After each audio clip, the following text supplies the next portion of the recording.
welcome to What's On Podcast. Welcome to What's On Podcast. Gustavo Gomez, producer and director behind the scenes. Creative and logistical, often. Welcome to The Deep Dive. This is the show where we take your sources, really sift through them, and pull out those vital insights. Basically a shortcut to being genuinely well-informed. Today we're embarking on what I think is a fascinating deep dive. It's into something we all experience. How music really deeply impacts our lives. I mean, how does something like sound, which seems so abstract, have such a real concrete power over us? That's a great way to put it. And the material we've looked at, it really sheds light on how music isn't just, background noise or entertainment. It actually reshapes our internal world. We'll be digging into its pretty remarkable ability to manage our emotions, bring back these incredibly vivid memories, sometimes with shocking clarity, and even how it functions as a uniquely powerful tool for therapy. Yeah. So this dive will go beyond just what music does. We want to uncover why it holds such a profound, such an enduring grip on us, right down to the architecture of our brains. Exactly. We'll be exploring things like the specific neurochemicals involved when a song literally lifts your mood, and how a certain tune can feel like a time machine, just instantly transporting you back. Plus, the unique ways music can offer real relief, sometimes without needing any words at all. So yeah, prepare for some genuinely eye-opening stuff and some relatable stories too that just highlight how fundamental music is to, well, being human. Okay, so let's unpack this first idea. Music's immediate hit on our emotions. We often sort of feel music's power to heal or uplift, right? Whether it's a bad day or you just need a mental shift. But what's actually happening, like, under the hood when a song just connects? Right, that gut feeling we have. It's backed by some pretty incredible neuroscience. It's more than just releasing dopamine, that famous feel-good chemical. It's really how the music orchestrates that release.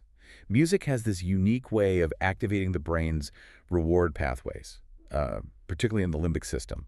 And that's a key area for processing emotions, for forming memories. This kind of multi-region engagement explains why your favorite track doesn't just make you feel happy. It often weaves this complex emotional tapestry, almost instantly shifting your outlook. That makes total sense. I remember during the pandemic, I very deliberately made this playlist. I think I called it Resilience Grooves or something like that. It had everything, Bill Withers' Lovely Day, some Dua Lipa stuff with energy. And I'd play it every morning. It wasn't just about feeling better. It genuinely felt like it was like recalibrating my mindset. It gave me a sense of purpose, even when things felt so uncertain, almost like hitting a cognitive reset button. That's a fantastic example. It really shows what we call effective regulation through music, using it intentionally to manage your emotional state. My own experience was, well, a bit different, actually. I found myself drawn to more reflective music, Bon Iver, Norah Jones, some instrumental piano. For me, it was more about creating a sense of calm during those quiet, maybe lonely evenings. And this really highlights a key point. Music isn't some kind of one-size-fits-all pill for emotions. It's intensely personal. It can energize us, maybe by nudging our brainwaves towards a more alert beta rhythm. Or it can soothe us, encouraging those alpha or theta states linked to relaxation. It's like a form of nonverbal therapy, really, accessing and influencing how we feel without needing conscious thought or words. Okay, so building on that immediate emotional effect, let's talk about memory.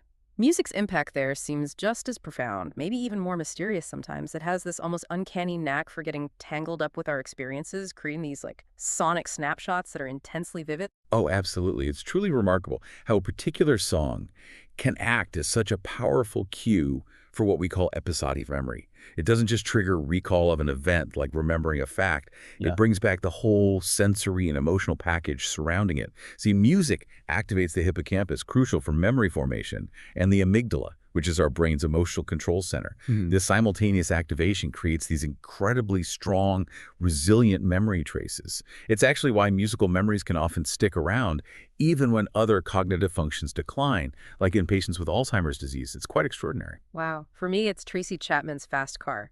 Hearing that song instantly transports me. I'm not just remembering. It feels like I'm there again. It takes me back to this road trip with my brother driving up the West Coast years ago. We had like no money, driving through Big Sur, windows down.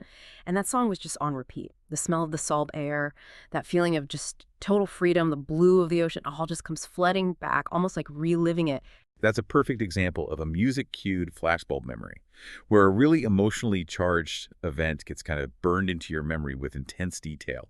And the song becomes an inseparable part of that whole neural network. For me, it's September by Earth, Wind, and Fire. My parents played it constantly every Saturday morning when they were cleaning. I get the specific smell of lemon polish, the way the sun felt coming through the window, and just that infectious funk groove.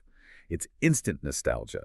And it just underscores, it's not always the huge life events that get tagged with music. Even quiet, everyday moments can become deeply etched, emotionally charged memories through sound. Right, right. Ordinary becomes extraordinary through the soundtrack, and this naturally leads us into music's therapeutic potential. You touched on it earlier, but this is more than just making a feel-good playlist, isn't it? Oh, absolutely. Far more. I mean, while listening casually definitely brings emotional benefits, clinical music therapy it's a structured, evidence-based practice. Music's ability to engage so many different brain areas at once makes it a really versatile tool. It can address a whole range of physical and psychological needs. For example, in stroke rehabilitation, using rhythm and melody can actually help patients rewire neural pathways to improve motor control. It's amazing. It's also used very effectively in things like pain management, reducing anxiety, and helping people who have difficulty with communication find ways to express themselves without words. The sources we looked at really show how music can sometimes bypass our usual cognitive roadblocks, allowing for really deep therapeutic work. So, putting this all together, what's the main takeaway here? We've really explored how music acts as this, well, unique and neurologically potent force. From tweaking our brain chemistry, releasing dopamine and acting as actual therapy, to its almost spooky power to connect us so deeply with specific memories, big life events, or just like you said, quiet afternoons. Yeah, and if we zoom out, look at the bigger picture, it's pretty clear that music is so much more than just, nice sounds strung together. It feels like an indispensable, almost universal language. It's woven right into our existence, shaping our thoughts, feelings, memories. The sources really drive home that its value isn't just aesthetic. It's not just beauty. It's about its tangible, profound effects on our well-being, both psychological and even physiological. So, for you listening, maybe take a moment to reflect on this. Think beyond just songs you enjoy.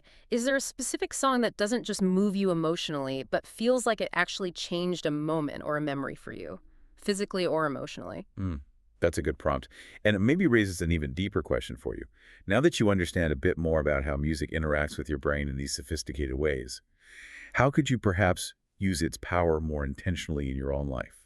Maybe to manage stress better, or to deliberately connect with certain memories, or even to proactively cultivate specific moods or mindsets. Maybe today's the day to seek out that one song that always gets you. Turn it up loud and just let it move you. Let it maybe teach you something about yourself. Thanks for joining us for this deep dive.